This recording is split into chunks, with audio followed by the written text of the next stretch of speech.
Hey guys, this is my first review on YouTube for a pair of shoes, and not gonna really have a big intro. Just this is my first shoes I'm gonna do a review on, and I'm starting with this one because there are no other videos on it, and it's a really nice shoe. I just picked it up. It's the Nike Hyperdisruptor, and it's a gray on gray colorway, a little bit of white, and we'll start off with the traction.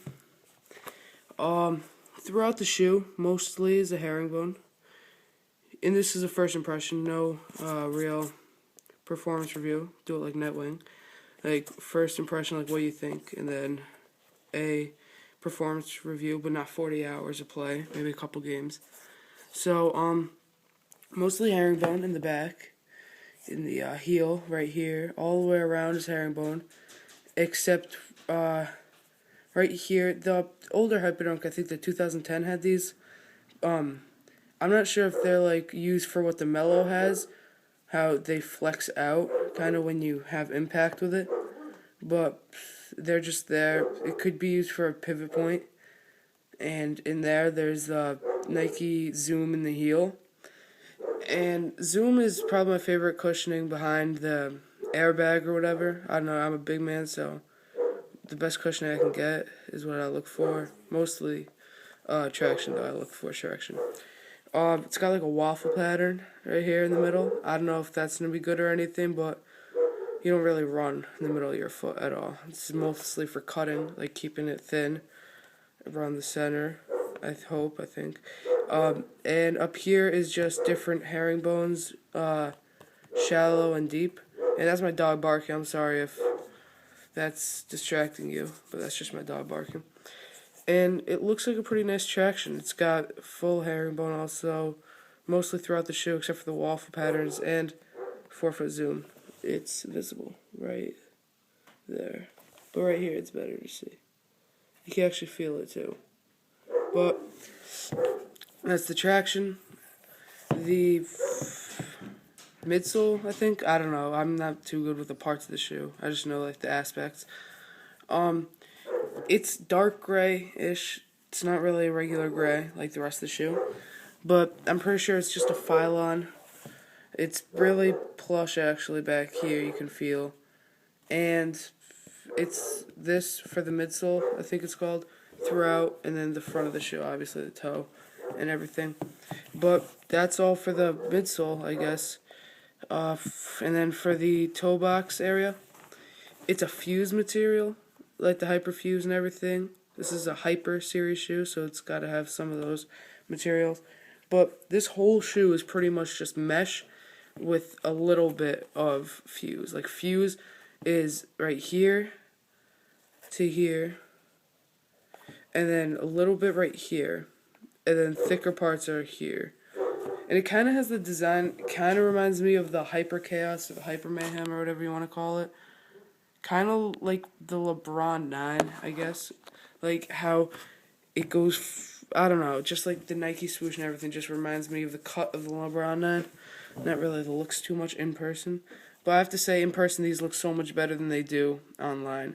Like online, like looking at the online pictures doesn't do the justice of seeing these in real life. They're real nice.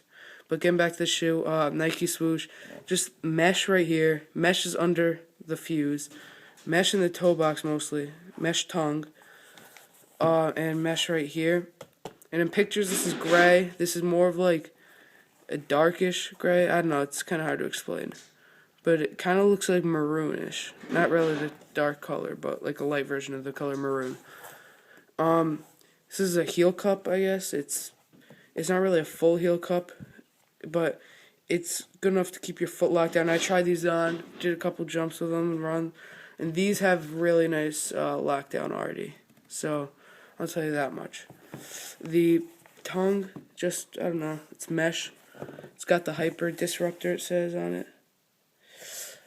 It's actually pretty padded for, like, how thin it is. It's not a padded tongue, but for how thin it looks and feels, it's very padded. And the insole, I don't want to take it out because I have trouble taking it in. But it's a picture of a rabbit. It says speed. It says breathability right there. And there's a Q with a diamond, maybe quartz or something for the mesh, I don't know. But it says lightweight, and that's the astronaut. So that's pretty much the whole shoe. The cushion also, it's got 4-foot and heel zoom, and it's so far I think it's worth the money. It looks really nice. The inside, they're starting to have a lot of these Nike signs, like the backwards ish kind of. It's these like start from right to left. These are left to right like usual, but these are like the inside. The new Hypers have these, the Hyper series, and these are very light. These are 9.7 ounces, but as you go up, I think it's a size or two. It increases by half an ounce. So these are probably like 11 or 12 ounces since I'm a 12 and a half. I am a size 13, but Nikes run a little bit big or small. I don't know which way, but also, these shoes are very narrow, and I have a wide foot. To relate, I have the 8s, the Jordan 8, not the actual retro, the re-release. I'm a 13 in those, like snug, and these are 12 and a half, and these fit just fine.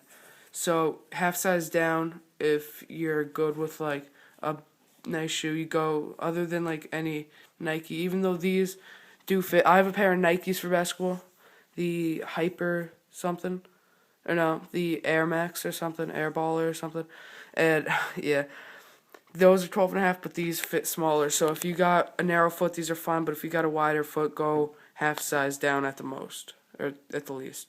Just unlace these a little bit, and they're stiff at first, but they'll probably loosen up. They're mesh and everything. So I hope you liked the video. It's my first review, and I'll do a performance review. So just hit the like button, give me some feedback. Thanks. Bye.